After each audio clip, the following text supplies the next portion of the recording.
is the age of the multi-dimensional self. Hello and welcome to Divine Alchemy Healing. My name's Frog. I'm standing in for Kelly at the moment because Kelly's struggling with a little bug, and so you'll have to deal with me today, and hopefully I'll get through this okay. We have today one of our regular guests, who is Rodney Robinson, otherwise known as Glyphon Rae, your nom de plume, because he wants to tell us about, and I'd love to hear about, his new book, which is called The Radionic Codex, The Energetic Architecture of Subtle Energy Healing. So, yeah, I'm completely new to this subject, so I'm probably going to be like a lot of people watching, and we can just enjoy the journey as we go. Hello, Rodney. How are you? I'm very good, thank you. And thank you for the opportunity to talk about my book, which is a rather a large tome here, represents like 35 years of my practice of radionics, which I came to as part of my work as an alternative practitioner, mainly using acupuncture and homeopathy. But I was introduced to this like a lot of people are. They started to read about this equipment. Uh, Particularly interesting to me at the time because the equipment can imprint the energetic qualities of homeopathic remedies. So you can actually create homeopathic remedies, not in their true sense, not in the way that there's any material substance going into, a pill or a liquid, but in an energetic sense, so that when you take the remedy, there is a kind of interaction between your biofield and the actual remedy. So it is purely an energetic remedy. Right. And of course, even traditionally made homeopathic remedies, when they're in the higher potency, they are that anyway, because there is nothing of the original substance left. So it wasn't too hard to kind of accept this idea that you're using energy or frequency, if you want to think of it that way. So Yeah.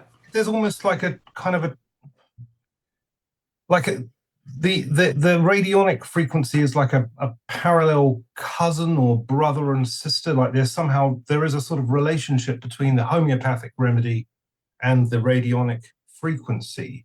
Is there some sort of transform that occurred for you to identify those parallel states between? Yes. Well, I think the homeopathic remedy is that it is that energy. It's the same thing. It's just that there is a kind of a spectrum whereby you sort of move from the more, shall we use the word spiritual, to the physical. Yeah. You understand what I mean? So if you have that spectrum, and then you look at something like a herbal remedy, which is physical, it's natural, obviously, and it has all the complexities, but it's physical. And then you start to dilute it in the way that a homeopathic remedy is, in serial dilutions and the succussions. Of course, the succussions are a very important part of the process, because that is the part of the process which causes the energy interaction to act with the water molecules, so that the energy is passed on through the dilutions beyond the point at which we say goodbye to the molecules of the remedy, and then you're just left with that. Right. So what you're left with is the purely the subtle frequency, and then we're straight into the realm of radionic equipment. Yes. This word circussion. Sorry, I've never run across that before. Oh, that's just a shaking. So in a homeopathic pharmacy, with each serial dilution, they have these machines, yes, which basically are shaking machines, right? And they're just basically quite vigorously shaken. Okay. And this is the process in which the energetic transfer takes place. Right. between the original substance Yep. and, in this case, the water molecule. Okay. All right. I see. And forget, I feel like I'm asking you so many questions out of the gate. No, please do. Bless you. So how do you identify the mirror states between the say the frequency of the homeopathic remedy and what you're dialing in with your radionic equipment, machinery? Yes, well, right, okay. Well, I'd like, it's a good point for me to bring in Yep. the parallel between radionics and pendulum dowsing, and particularly not the sort of yes-no pendulum dowsing, but the dowsing whereby using your pendulum as a transmitter, which I think you're familiar with this process. We've talked about this. Well, certainly Kelly and I have talked about this. And with pendulums, they're, as you know, they're not just things that you can find answers out, but you can actually tune a pendulum to a particular energy, and the energy that you tune it to. I mean, you can bring it near to something. Say, my glass of water was contained something that I wanted to tune my pendulum to. I've done this on these talks before, just to recap. So you hold your pendulum and you hold it over the whatever it is you're tuning to, and then you change the length of the cord very slowly. Oh, at some point your pendulum will become in resonance with the energy of what you're holding it over, Wow. and it will start to oscillate like this. Yes. In a positive, we say positive is clockwise, is a clockwise movement. And so the tuning point for that is that length. This chord length is the Right. tuning. Wow. Now you were asking about tuning homeopathic remedies. Now, with a pendulum, you could do the same thing. You could hold it over I could hold this over a homeopathic remedy. I just talked to Kelly about this because, it's a useful way of taking the energy of things into your biofield without actually having the substance or having to take the substance. Got you. Got you. So by keeping that in mind, and then we bring in the idea of a radionic circuit.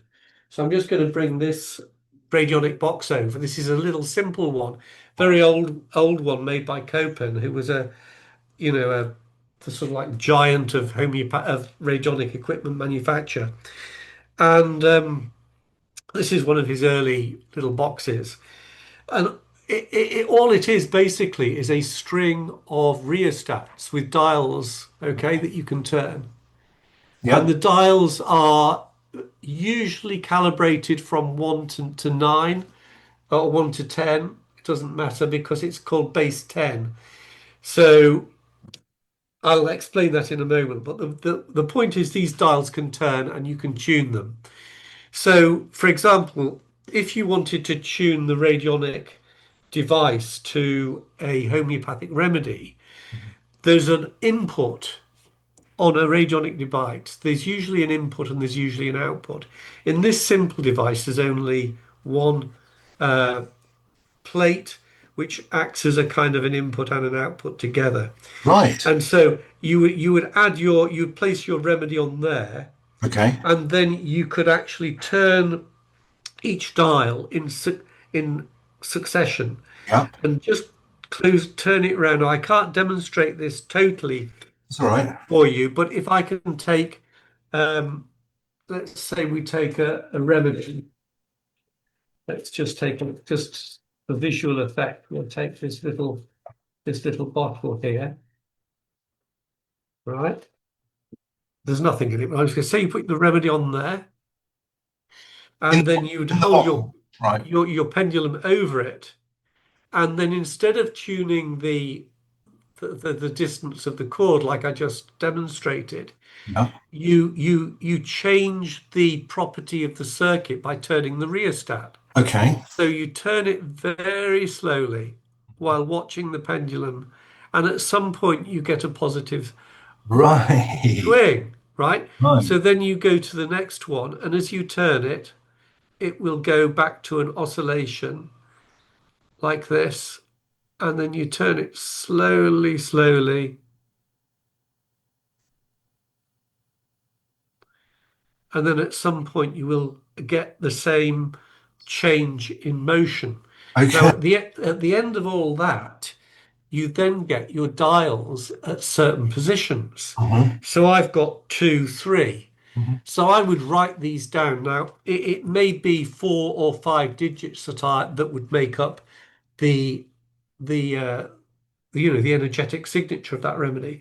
So then you would write down the positions, and that would be termed the radionic rate.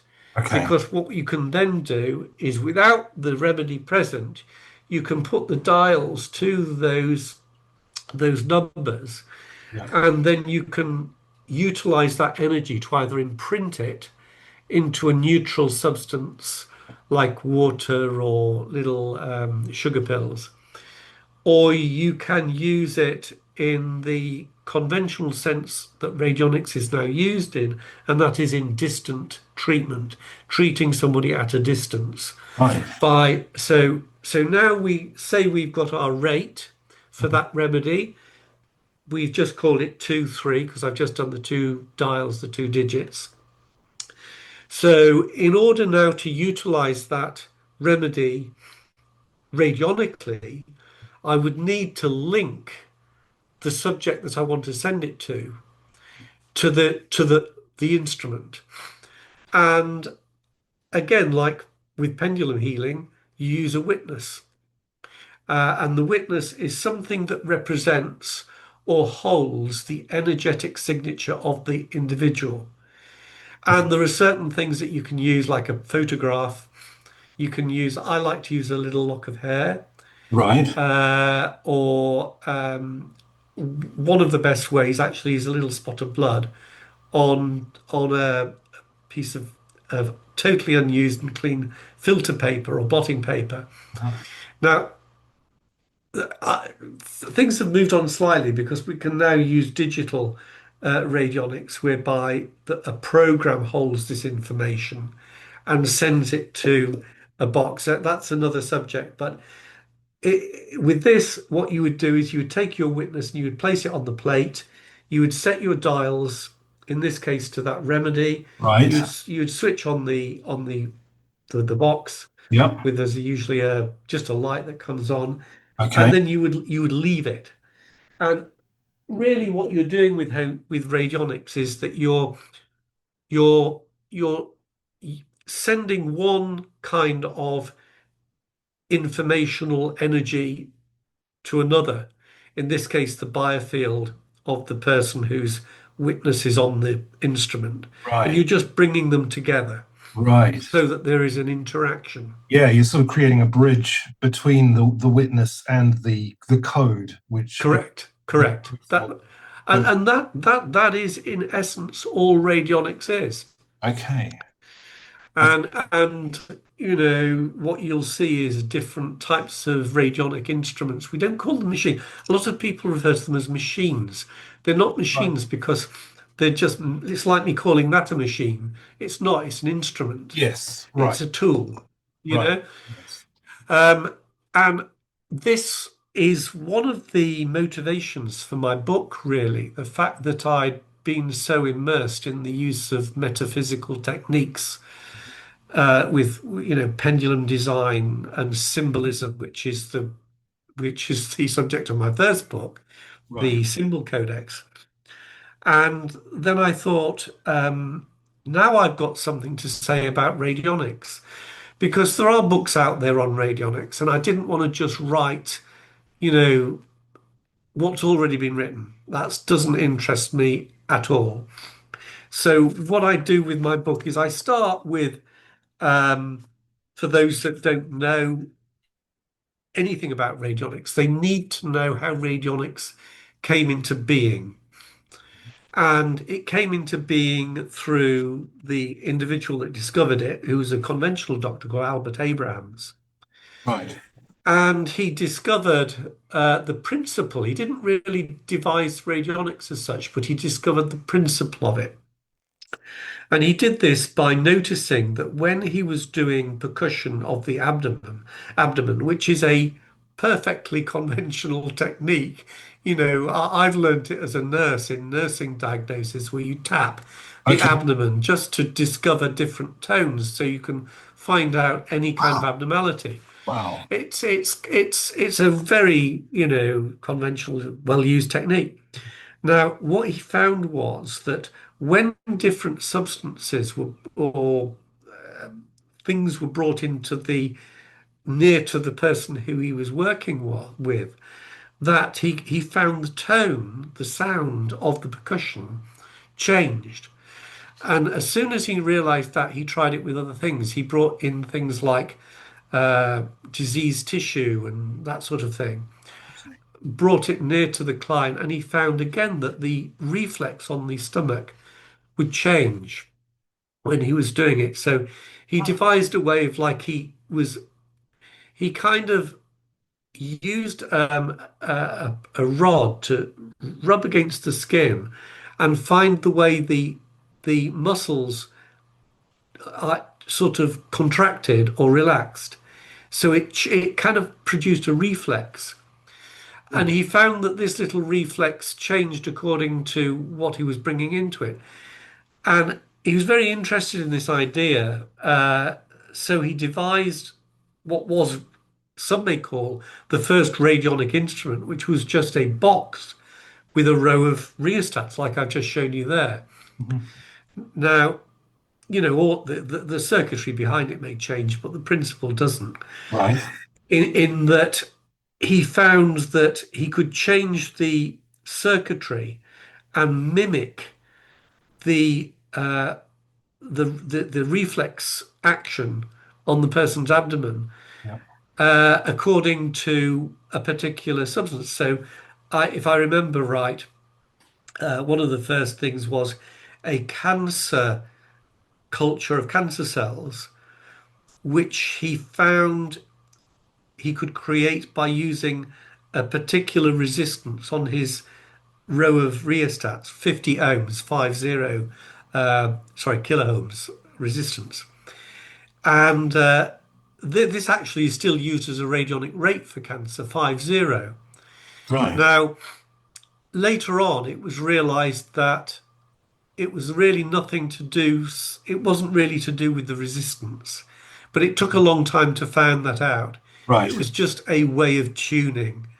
And again, I talk about this in my book, this move away from a kind of a mechanistic approach to what radionics is, to a more metaphysical approach. Because he Okay. was a conventional doctor, he wasn't interested in any metaphysical properties. He was just Right. looking at, you know, maybe some kind of it was actually called the electronic reaction of Abrams, ERA, Right. because it was seen as being purely electronic in Right. nature. Okay.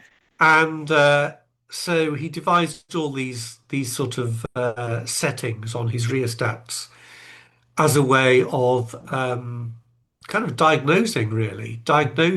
So he connected somebody up Mhm. and he set the rheostats, and he was looking to see whether it would produce a particular reflex. So Right. it was kind of just he was just really expanding his diagnostic toolkit. Yeah. Yeah. But this was misinterpreted by the conventional people at the time, and he was rubbish. Oh, he's got a magic box, and Right. he was kind of pilloried, actually falsely, because he wasn't really being that No. way out. No. He No. I mean, it's almost taking a kind of a materialistic perspective on what he was doing. Yes, That's where he was coming from. Was there any indication that Albert Abrahams was sort of a mystic or a... not at all. No, not at all. No.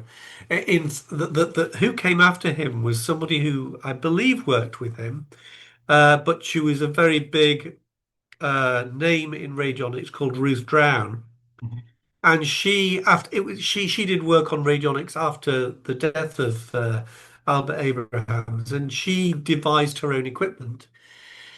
And she continued the theme that the process was largely electronic and, was related to specific electronic properties of the circuit, resistance circuit, and that related to various properties of what she was dealing with. For example, she was interested in the atomic number of the elements and felt that there was some connection there.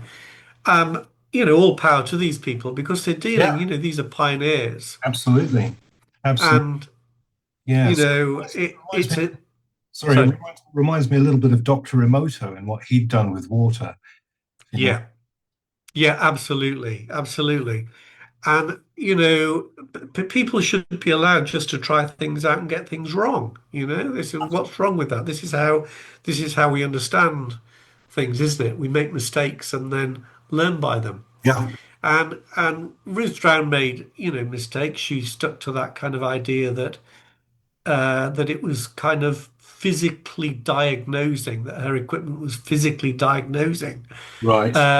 changes that could be related to, in this case, the properties of a circuit. And I believe that later on she realized that there was more esoteric principles at play Right. That's as she continued to learn from what she was doing, as you would expect.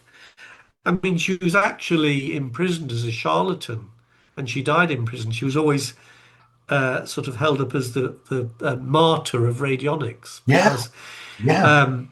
in doing this, she was caught out by people giving her things like chicken blood samples, and she diagnosed all sorts of stuff from them, and that obviously, made it look ridiculous. Mhm. Um, So she actually went to prison for her interest and relationship with. Yeah, yeah, and all her equipment was banned and destroyed and all that sort of thing. Of course, she's not the only person that this has been done to, but I think she was one of the first people who actually died in prison, due to all the Gosh. what she had to go through, And that was in the what, which was gross. the 50s or the 60s or whenabouts was that?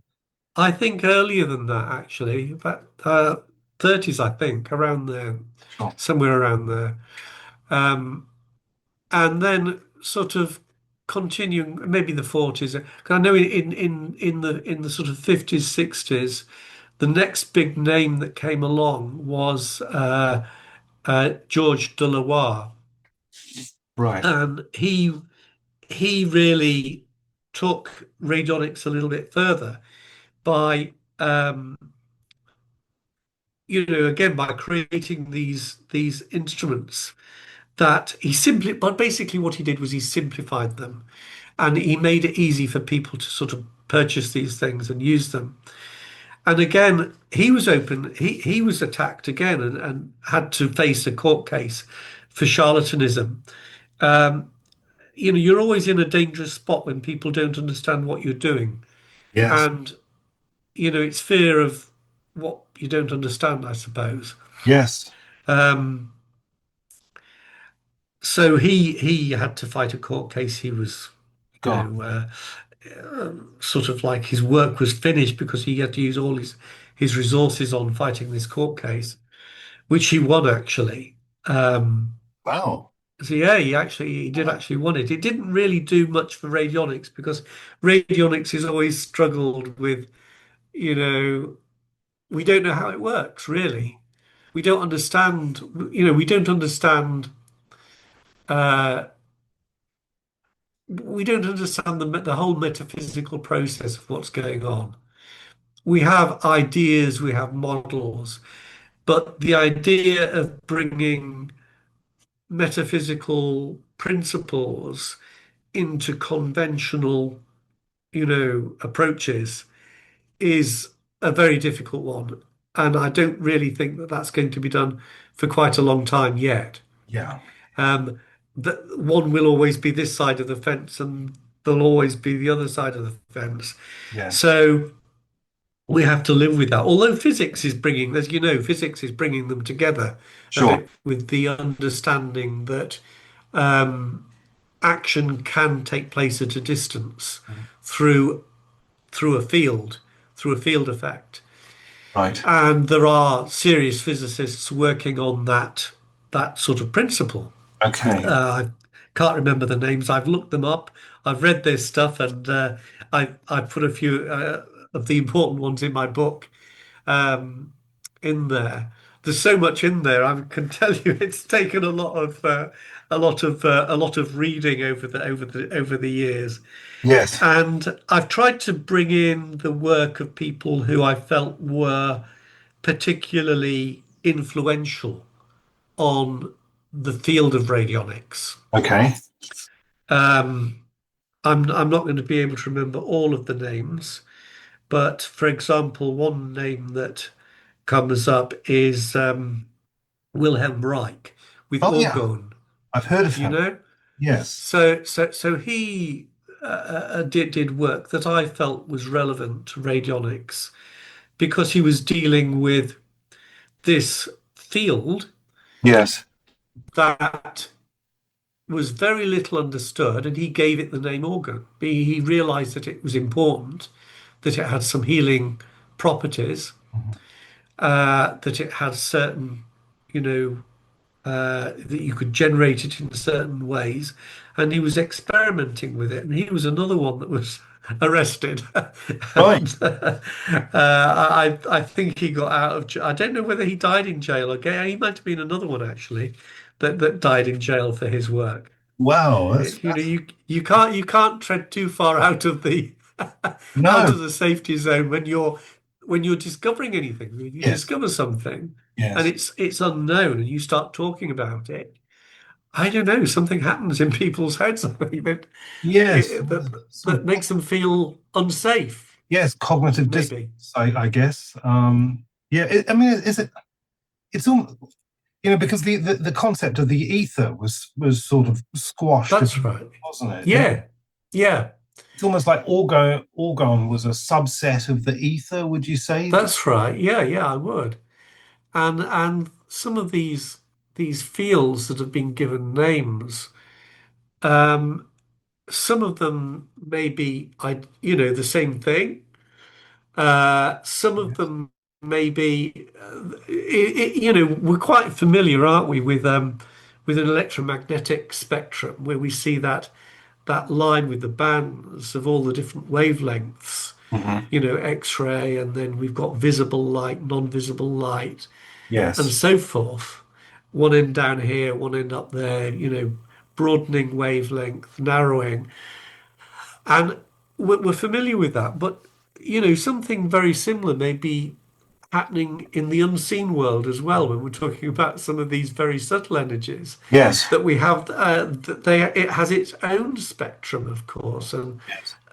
they're all related. You could say in one sense it's all one, Mm. but in another sense we have these bands Yes. which people are picking up on. So you have somebody like Reich who's picking up on what he terms orgon.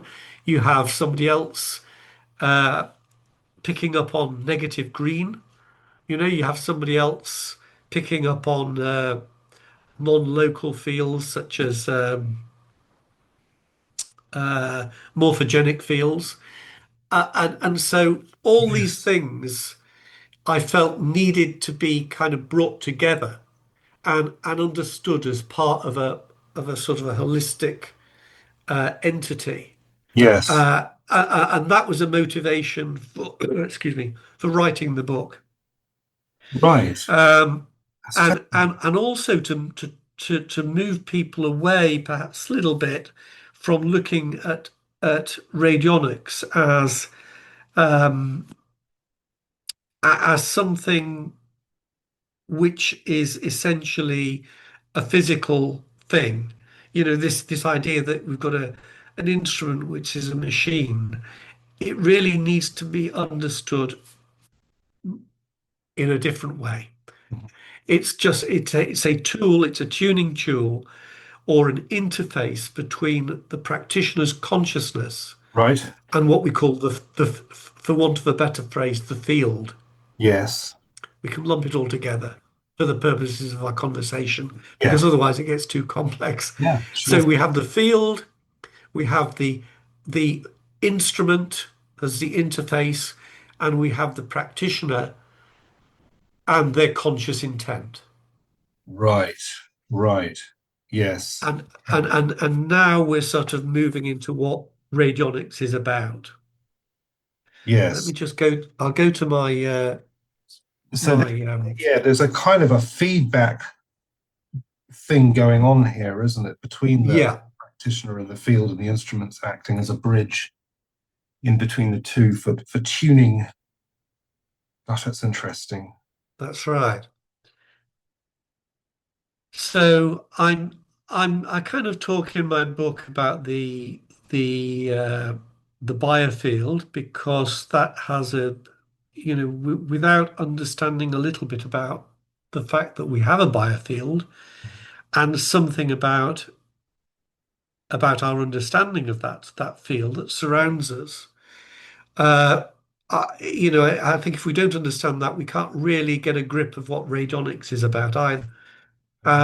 And the same with the actual instrument. I bring that in and describe it in terms of its metaphysical uh, meaning. Yes. Okay. So everything about the instrument, in my view, has what shall we say? It has a symbolic uh, quality to it. Right. So you can build an instrument based on the symbolism of of what you're doing. So, for example, the let's bring the box back as a little bit of a prop. The rates in this sense are symbolic of the operator's conscious intent. Because once you've set the rate, it's tuned in to what you've been focusing on, and it acts as a kind of a store for that intent. So that's why you have the instrument, because you've set that, and then you can place your witness on the instrument, walk away from it, and allow that to continue working without your continued focus. As a healer, if you're doing healing, you don't need to continually think about, oh, I'm sending that energy to that person. Yeah. Yeah. You're allowing the tuned circuit to hold that intention and deliver it to the subject whose witness is on the instrument. Do you So, sorry, do you normally use just three dials, or do you sometimes use the full? Because I would have thought the more dials you use, the greater the spectrum you can kind of fine tune into of the intent. Uh, well, there is a spectrum uh of the dials themselves, and we call them levels. Okay. And a lot of this is where radionic equipment has uh, progressed, largely through the work of Bruce Copen, I think, Delawarr, and then when he uh, passed the next, um, I think we're coming up to the 50s, 60s sort of era now of Bruce Copen, who developed more advanced radionic circuits. Right. So he incorporated some of these principles that we're talking about now, and Okay. one of them was these levels. So he talked about an ability to adjust the circuit so that it would operate beyond the etheric or the physical level to the mental, the auric, the spiritual, and going further up. He called it a kind of an amplification process of the, if we want to think of it in terms of frequency, sort of amplifying that frequency. So to make it simple for you to envisage, you've got the equipment there. I think actually this one does have some levels on it. Um, Here we go. Yeah, there is a dial Okay. which you can just basically, it's a click selector switch, and this one ranges from 1, which is physical, 2, which is mental, 3, which Ah, is auric. And each setting is a way of raising yes. what we're talking about here, raising Yes. Right. that level. So you're tuning So, it to different sections of the spectrum, basically. correct, Okay. absolutely.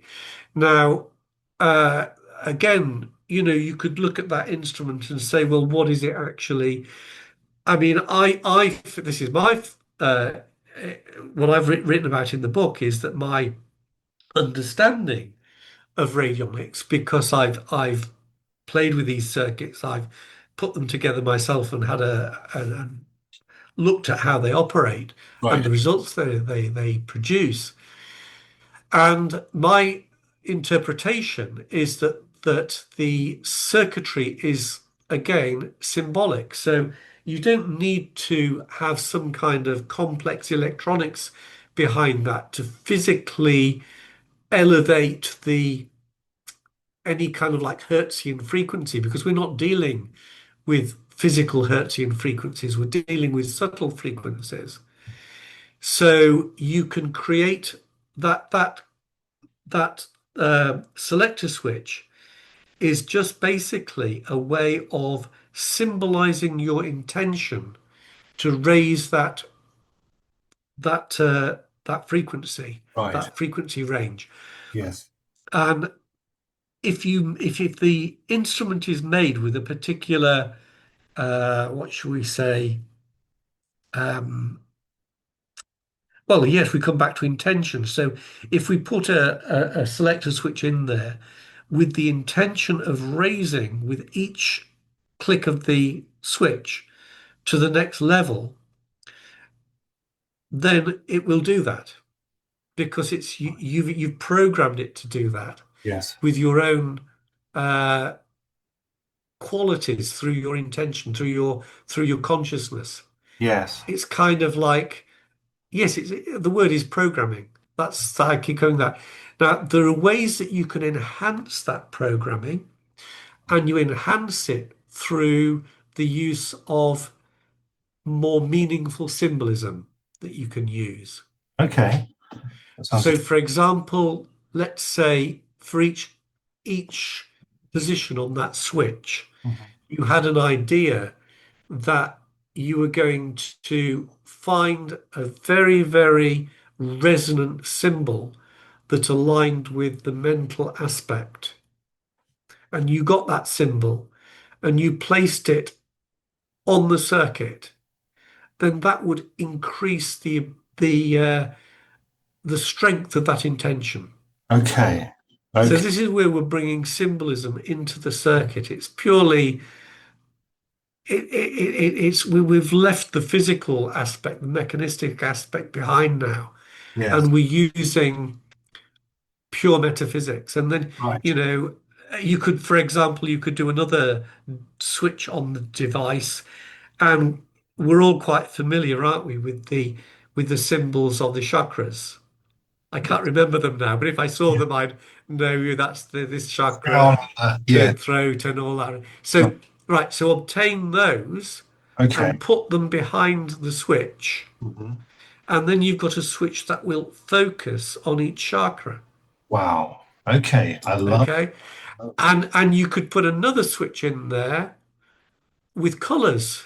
Put colors either behind it, and this is where if I'm making a radionic circuit, I always use my pendulum Mhm. to find out where is the best position Mhm. for this symbol, or do I need to put something else with that symbol to activate it?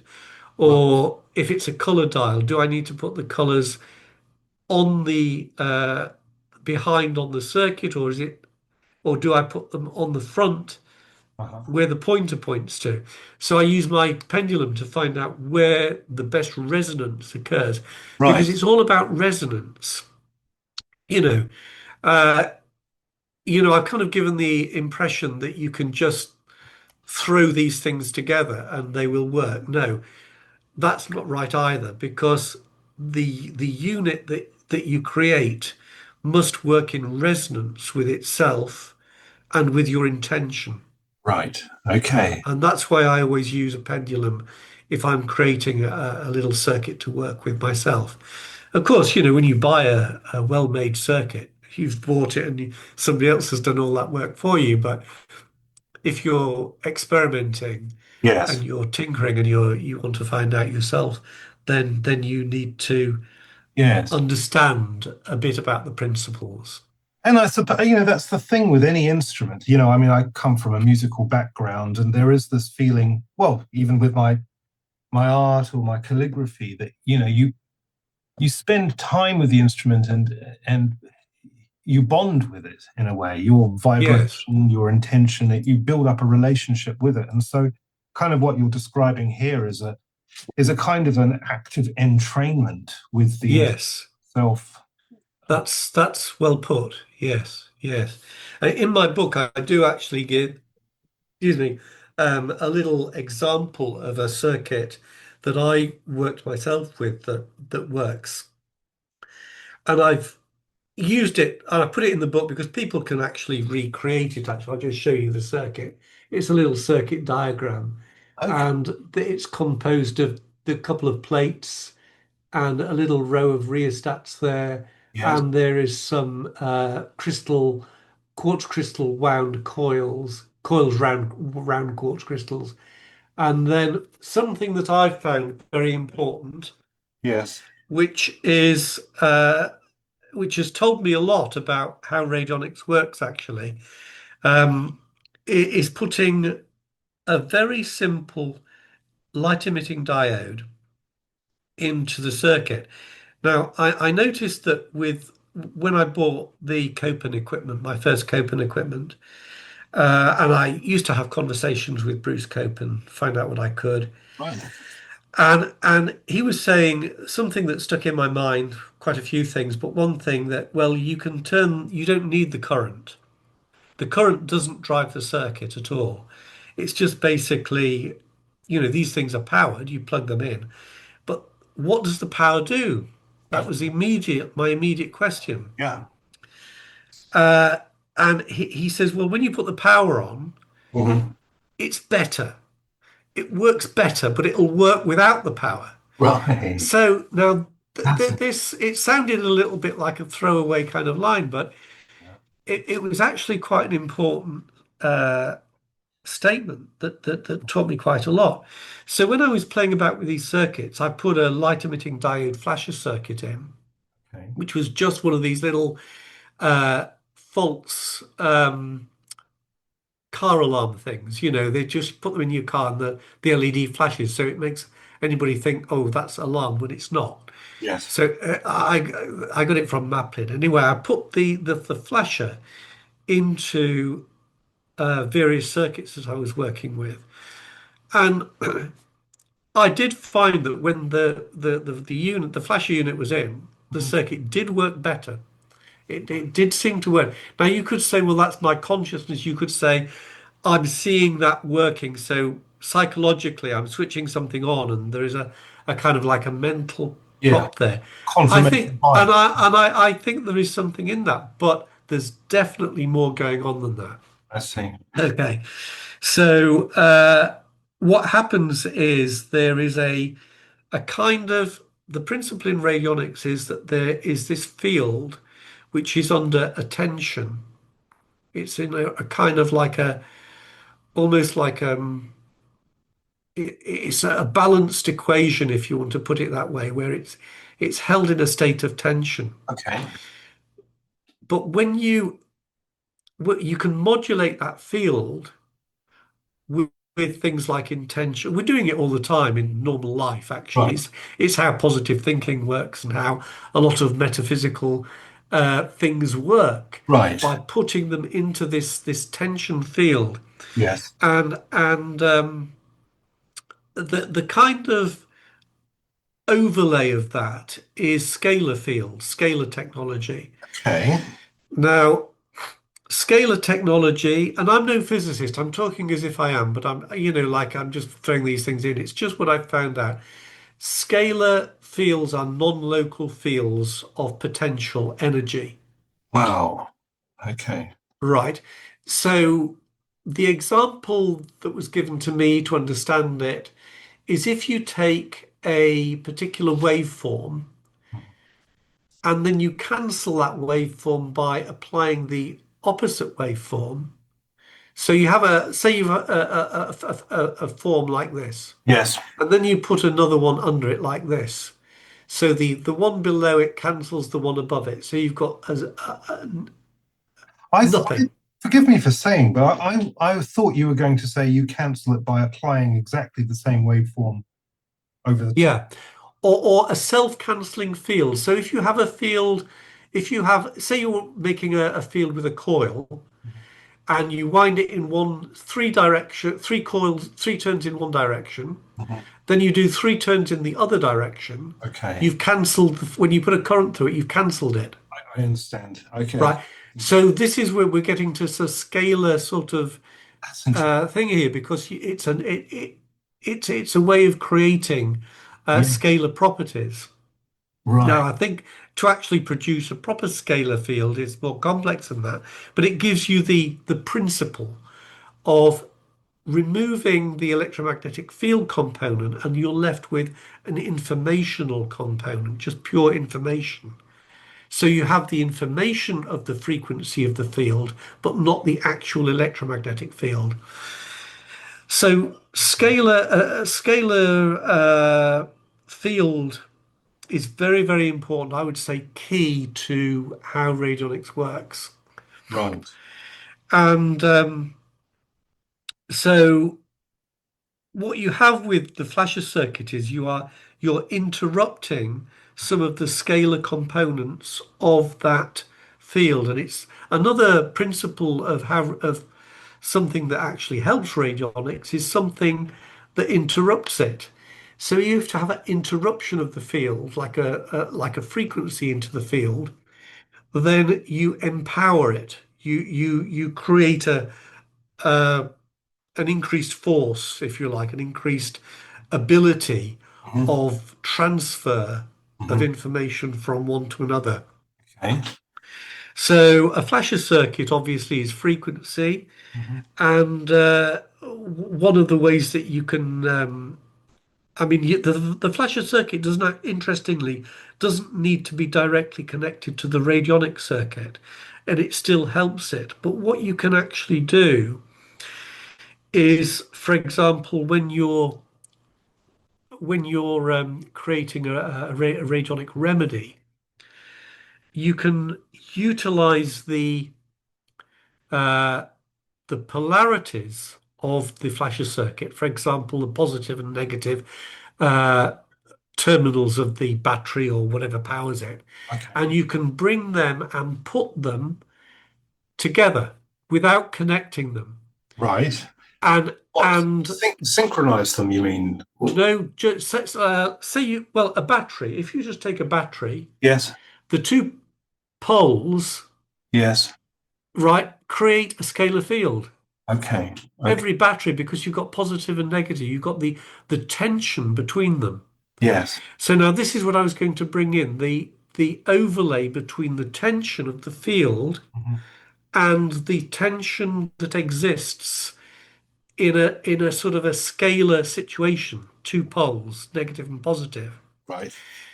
And if you're like, for example, a potentizing cup, this is the area of the radionic instrument that creates the remedy.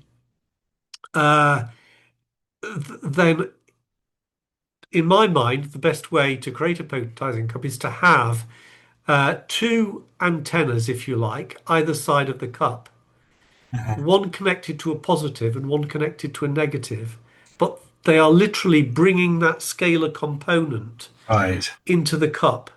So Right. then you have also you want to bring into that field that you've then created, and some of this is symbolic and some of it is, physics. I don't know where the one line finishes, but it really doesn't matter. Then you have the other side of the cup, and then you have another antenna, Mhm. which leads to the radionic circuit. Right. Now we know that the Right. radionic circuit is now a means of holding our intention. Yes. right? So Yeah. now you're bringing all these elements together, Mm. both symbolically Yes. and to some extent in reality. Right. So when people ask, oh, what's the point of the radionic instrument? It's not needed, it's just a mental crutch. That's completely wrong. And then when they go to the other side and say, oh, it's actually doing something, that's wrong too. It's in the middle. Yes. It's both of those things, Yes. but they are both vitally important to the Yeah. process of radionics. I mean, I don't, it's probably already occurred to you, so I'm not saying anything revelationary here to you, but it sort of struck me that you described that you had this basic tension within the biofield that was kind of held within the scalar structure. Yeah, And then by introducing the radionic circuitry into that field, yes, which would fundamentally be your tied also to your intention, um, yes, that you've got the tension inside, and then you're bringing intention. You're bringing, yes. yeah, That's a very, very good. Yes, yeah, absolutely. yeah, That's it exactly. You're really hitting on it completely. You're really completely attuning to the principles of radionics here. And I just as you were talking, it reminded me of another thing that I put in the book there. Another individual who I felt was very important, called Baron von Reichenbach, and he was a German. And this guy did some really interesting work. He worked with psychics and sensitives, and he did lots of experiments and wrote all sorts of essays about what he was finding. And he was very interested in the way that subtle energy, we're talking about subtle energy here, could be transmitted through a wire. Now, to me, this is, anybody who can't see the relevance to radionics there, we've got yes, wires that transmit subtle energy.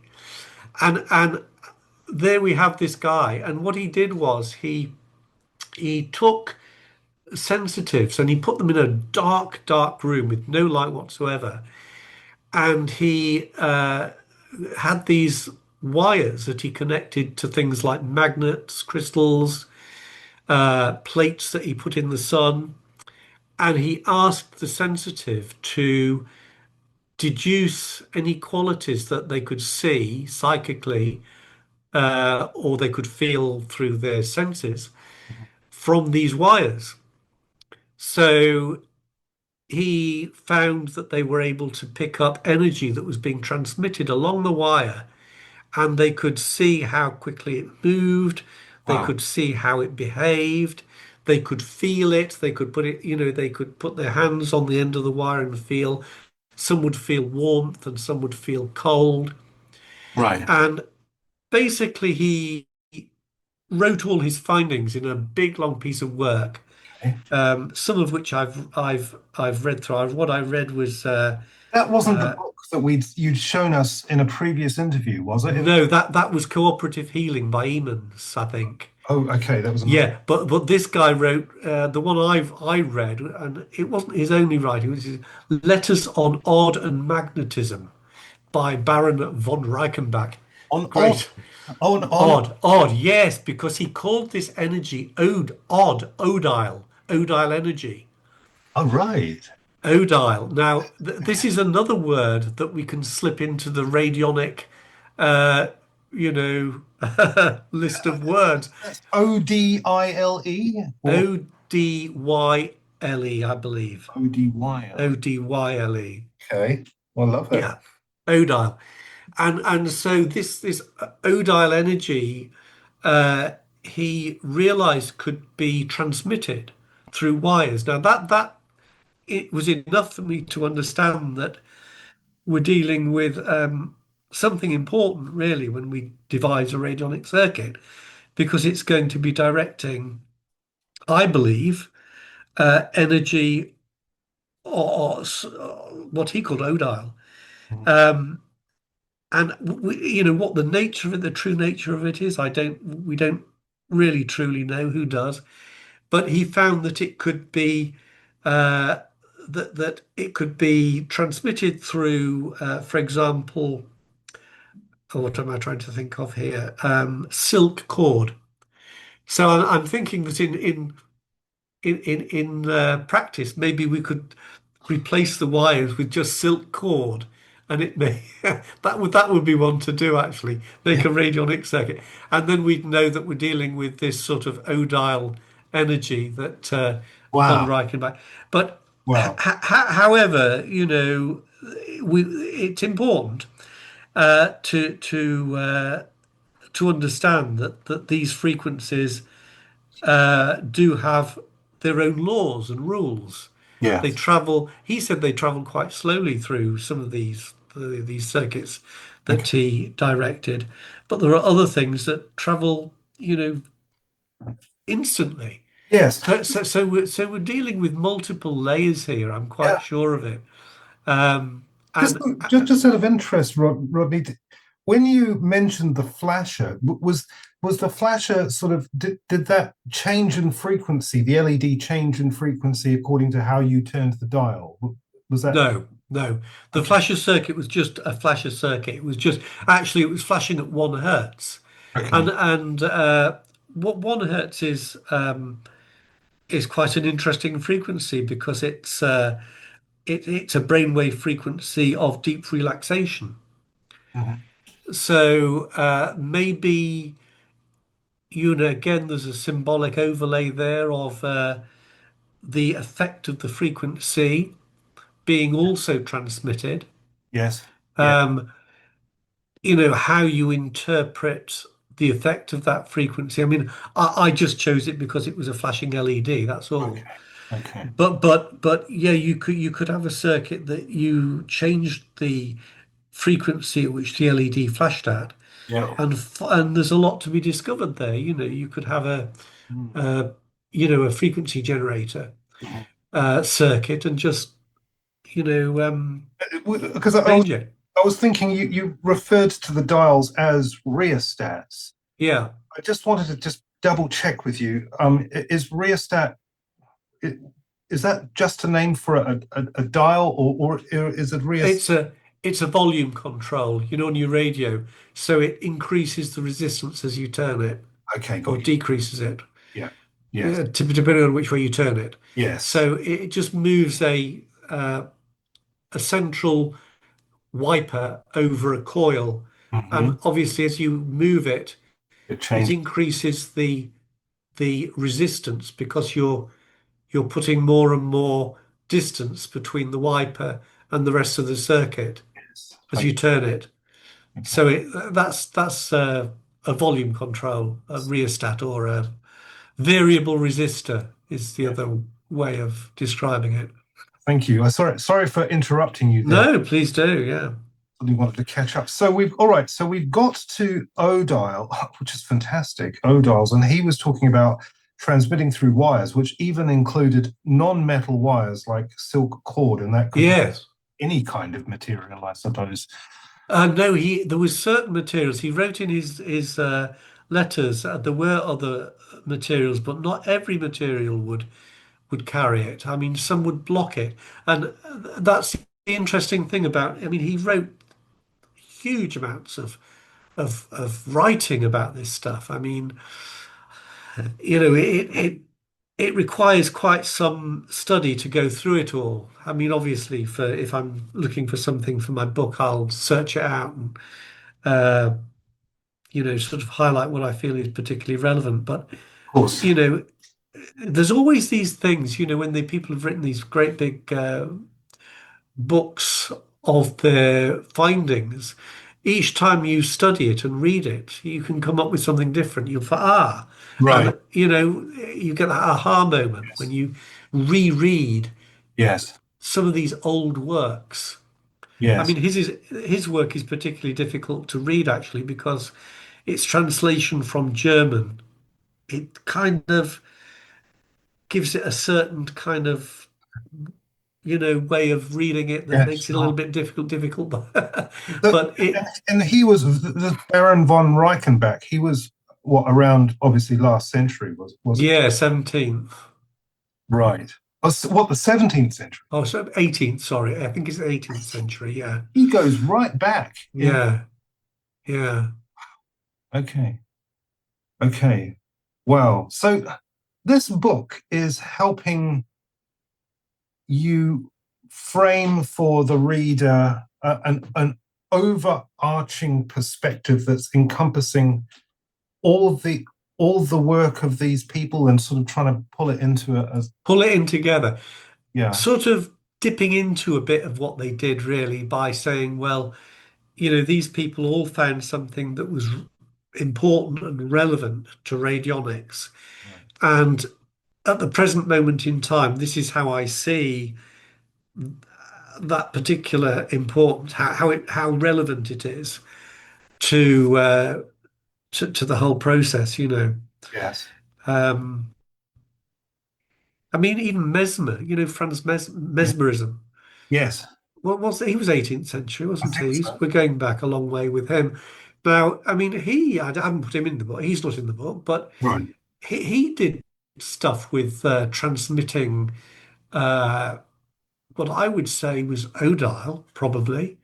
He made a big tub with an electrolytic solution, salt or something he put in, and he put conductive metal into it.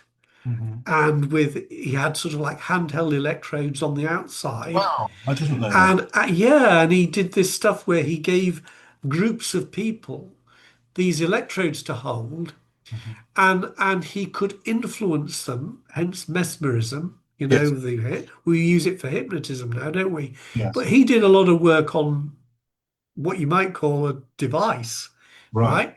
Uh, Oh, I didn't know that. kind of like a radionic device, I don't know. Yes, And he gave these, and then he used, and I would say it was kind of like he was using his influence yes, to transmit to right. the water, Hmm. and then delivering it through to the people who were holding it, who were also connected together in a circuit. Yes, So you had like a kind of like a human device constructed of all these people carrying all the different frequencies, because obviously everybody carries their own frequencies connected together. And then this apparently he was a very charismatic character, so we can assume that he had a particular force of will that he was able to exert. yes, And as I'm talking to you, I'm just remembering different things about what he did from what I've read. right. And he carried, when he came in to do his healing or whatever, he carried a copper rod. And I believe he influenced it like a kind of a wand over the tub of electrolytic solution, Okay. and was able to influence people's state of mind in some way through it That's sounds kind of it kind of sounds wacky, and he made it even more wacky because I believe he also dressed the part of a kind of a uh, an alchemist, so he right. looked the part as well. So he was kind of, again, that might be important because Yeah, you know the mind is important in this, isn't it? yes, We absolutely. can't separate it, so we need to have these mental crutches as well. Yes. But just because you've got a mental crutch doesn't mean to say there isn't other things going on Mhm. Mhm. with the particular method that you're using. Yes. I mean, you could almost, even if it's just misdirection, I suppose, that provides a certain kind of function for. Exactly. And another more modern worker in radionics, David Tansley, he wrote books. I've got one here somewhere. Here we go. This was a book. This is considered very, very important book that he Oh, wrote called what's it called? Subtle Anatomy of Man. yes. And he talks about radionics, but uh, not in the way my book does. He doesn't really go into sort of explaining radionics or the importance of the equipment. In fact, he talks about um, the way you treat the chakras and the way the chakras, the blockages within the chakras can be balanced. And if you balance them properly, then you heal the individual. And yes, he does it with radionics, but radionics is kind of secondary almost to the books putting forward, um, principles of the etheric body Yes. and the four centers, the chakras, how they work, how they spin, where blockages occur, how they occur, things like that. So it's important. Now, David Tansley, uh, he really saw the radionic circuit as purely a mental crutch. Right. He really didn't put very much importance on the actual device itself, Right.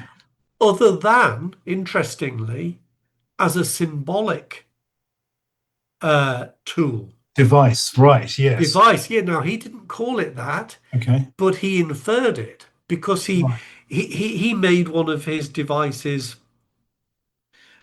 For example, he aligned the positions of his dials, Okay. not in rows, Right. but in a circle, Okay. like concentric circles, to be sort of symbolic of the chakra centers, Yes. Yes. right? So he was overlaying symbolism within Right. the, Right. and I do think, that's a valid point. Mhm. But in my book, what I've tried to do is bring all the different elements together and not say, well, it's all this, it's all that.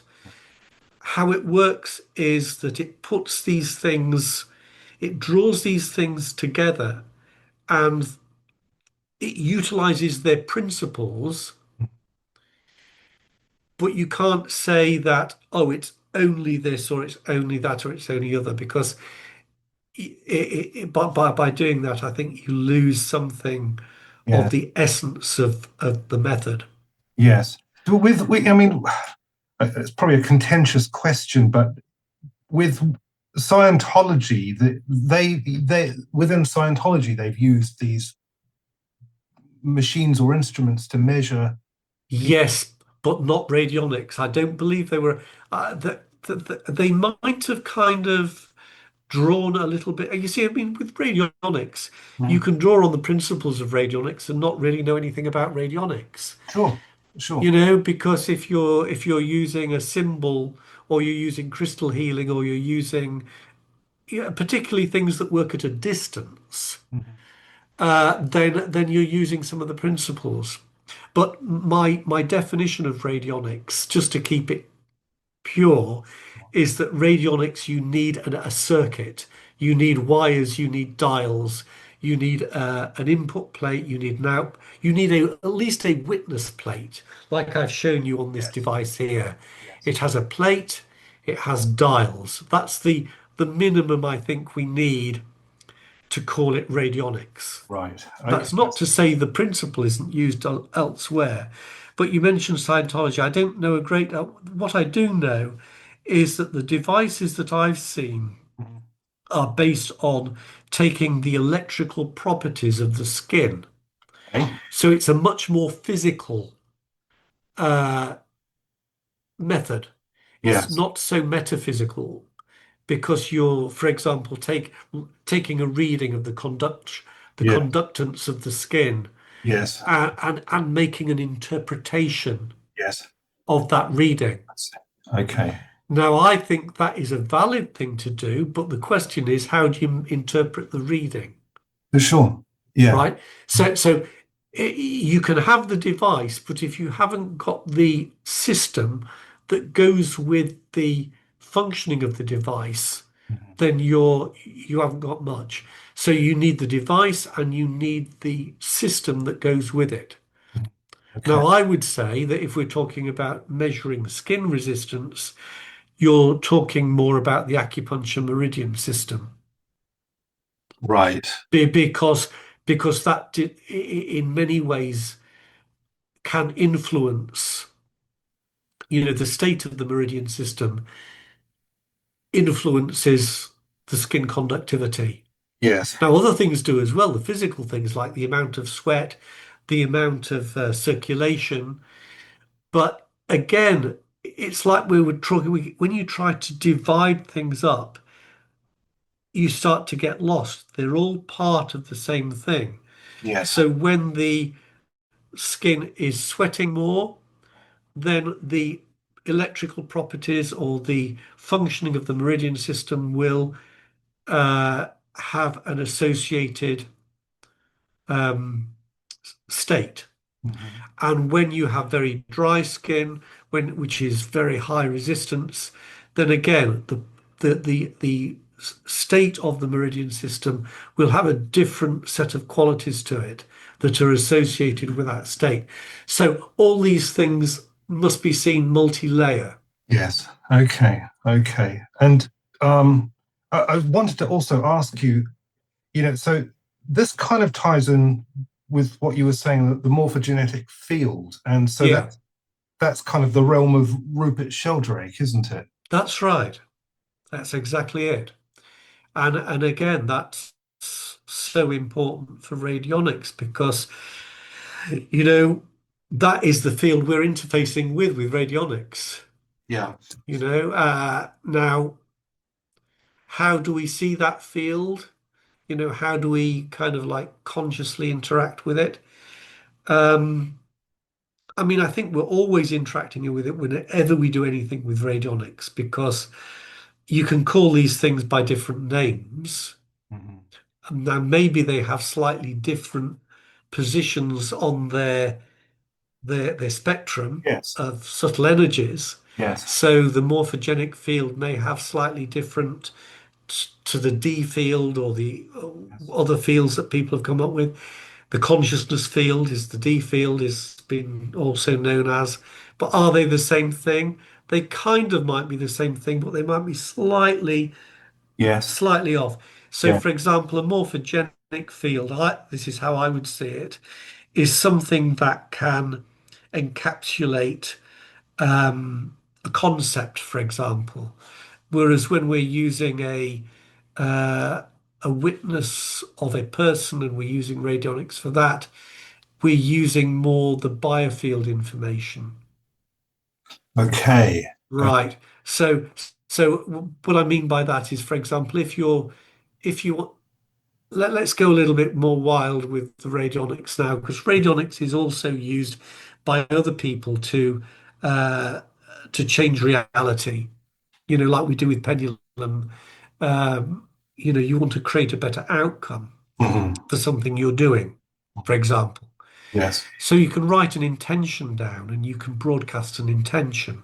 You can make a rate of a particular intention and put it through a machine and direct it to something. Now, say you were running a business and you wanted to increase the profitability of that business. So that's your intention. Yes. So what do you use as a connection to the morphogenic field? It might be your business logo. Uh-huh. Right. So this is where I think maybe we're using more Sheldrake's morphogenic field aspect Yeah. of the field, but we can put this all in one basket and call it the field Yeah. Yes. because that way it makes it easier to talk about radionics and that simplifies it. You've got the practitioner, the device, and the field. Yes. And the other thing that you're adding is the witness, but that just goes into this kind of circuit. Yes. And that's it, really. That's simple.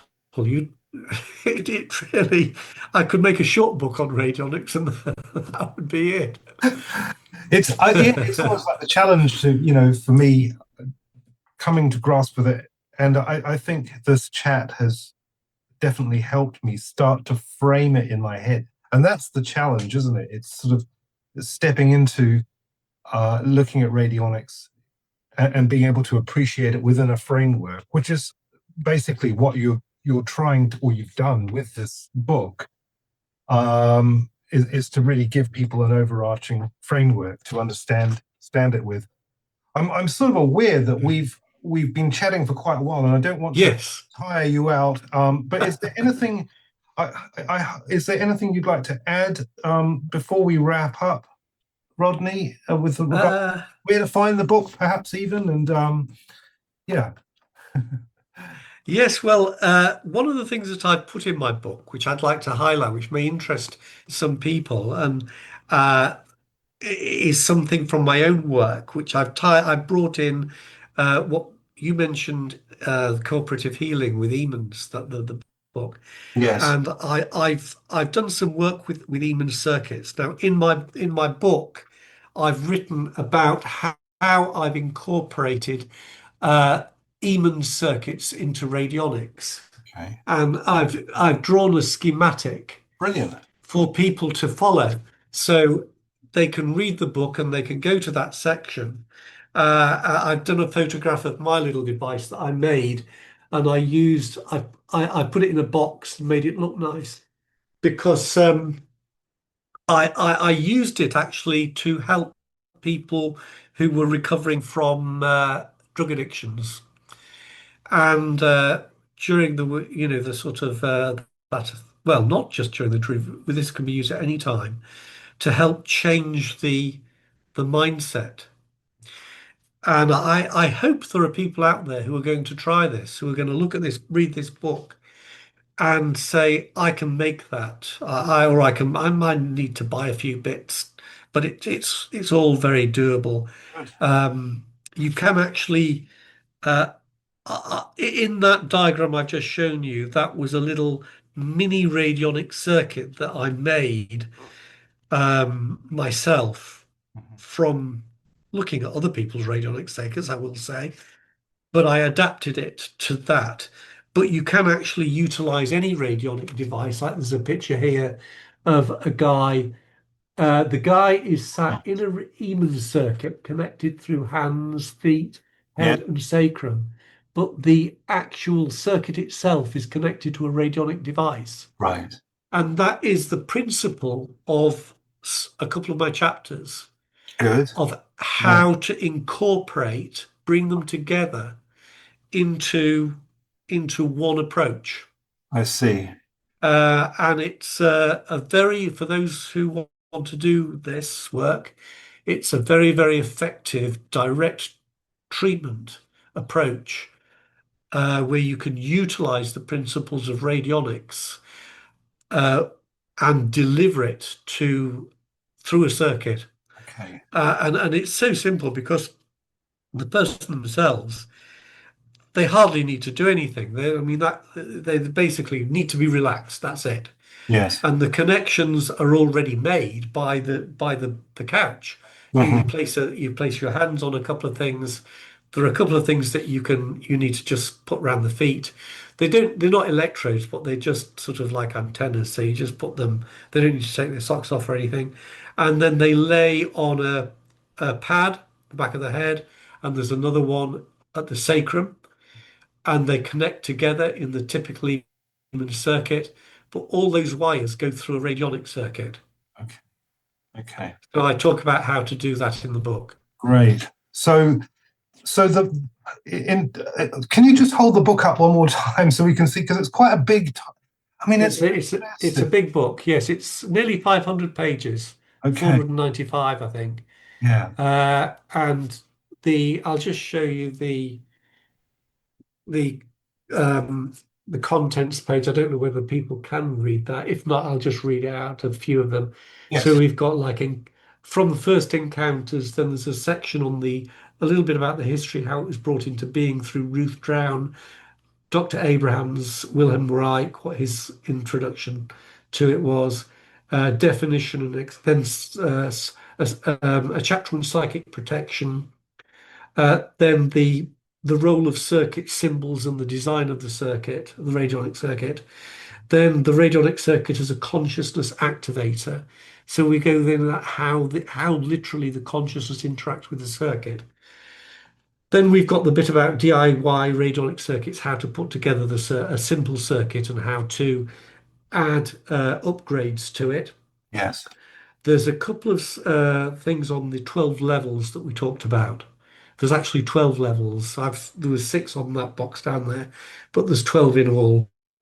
How radionics works, how to utilize other things with radionics. For example, flower essences is a big one.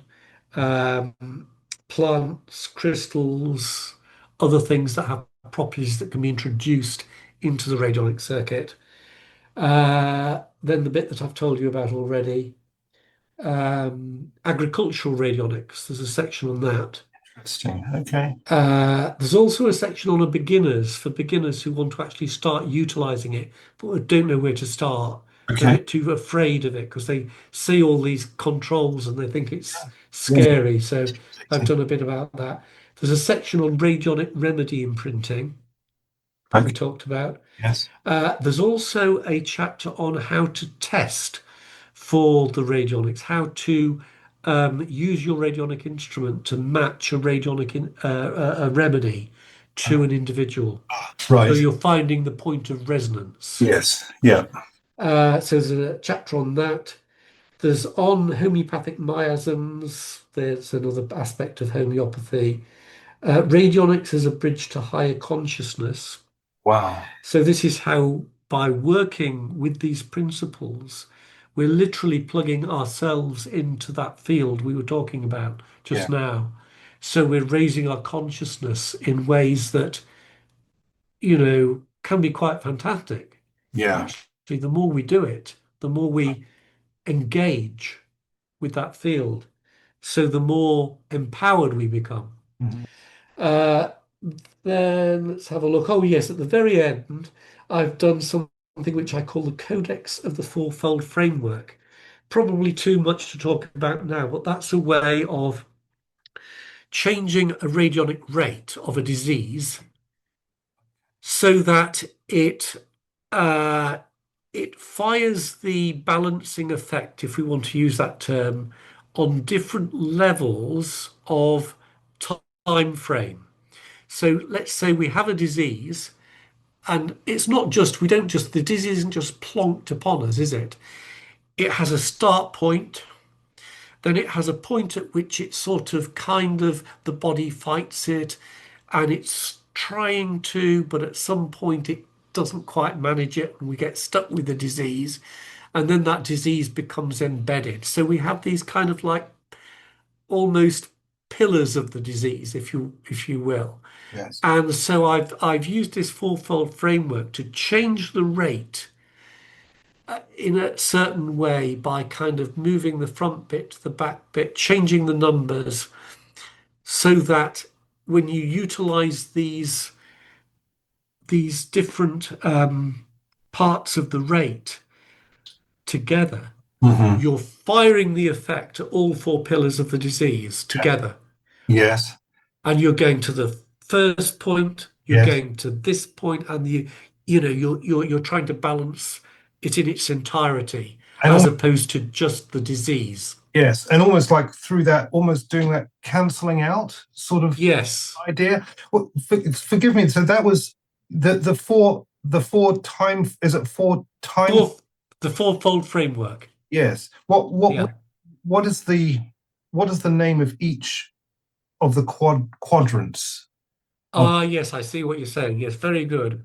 So you'll see on that section of the book, Yes. and really, if I do another book with more rates, I don't need to do this because people can do it themselves. You have the mother rate, which is the rate of the disease. Uh-huh. Then you have what I call the old rate, which is where the it's kind of like a distortion of the mother rate by changing the mother rate in a certain way. So you just change the order of the numbers in a certain way Okay. from the mother rate. Yes. Um, and then we have the new rate, Okay. which changes it slightly differently again, and then we combine it so that you have a combined. So there's mother rate, old rate, new rate, and combined rate is the answer to your question. Hey, oh, it's brilliant. Thank you. So I was just curious, but Yes, yeah, no, it helps. yes, I know it's a good question. Yeah, Very good. well, Rodney, it's been an absolute pleasure and fascinating. And as somebody who's completely new to radionics, it's given me a whole heap of information to grok, reflect on. Good. Really is about chunking out on the information. But thank you so much for joining us and sharing with us about the new book. Pleasure. Yeah. So the book is available on Amazon. Is that right? Yes, my books are available on Amazon. That's right. Okay. Yeah, it's worldwide distribution, but some countries you can't get Amazon doesn't operate in. So, but yeah, you get it through there. There's no other outlet for them. No. Okay. And obviously, people would be able to type in radionics or That's a good point. They'd need to put in the title and my pen name, Glyphon Rae. yes. So if you see Yeah. Glyphon Rae, I do like or if I put it that way, this pen name. Flip it around the other way. Yeah. Glyphon Rae. Yeah. Rae. So yeah. And the title, the Radionic Codex would be enough, but the subtitle is The Energetic Architecture of Subtle Energy Healing. Yes. How did you come up with the name Glyphon Rae? That's because from my first book, which was about symbolism, and a symbol or a sigil is a glyph. Mhm. So glyphon came from glyph, and ray as in energy ray. Oh, right. Yeah. So I thought that would be appropriate to the subject. Yes. Yeah. It sort of sums up a little bit about Yeah. what I'm doing. It's got a kind of a mystical sort of, yeah, it's sort of a, yeah, I mean, it's no shade on Rodney Robinson, which has got its own sort of, whole alliteration, but yeah, Glyphon Rae is good. Yeah. It's been great talking to you anyway. You too. That's, And as always, I hope we'll be able to have another chat and a catch up again soon. We will. And yeah, thank you so much. Thank you to, of course, the audience, everybody who's listening and who's enjoyed this. And please give us a like, a share, and subscribe. We're always very grateful and welcoming of new subscribers and watchers. As you might know, a lot of my AI content, chatting with robots, has been shifted to my other channel, Planet Frog. But I'm still here and just doing it on 2 channels. So if you're looking for that AI content, head over to Planet Frog. But a big thank you, of course, to Rodney and myself for sticking around. And yeah, I think that's about it. Okay. Thank you, Rodney. All the best. Take care. Thank you. Bye. Right. See you later. Bye-bye.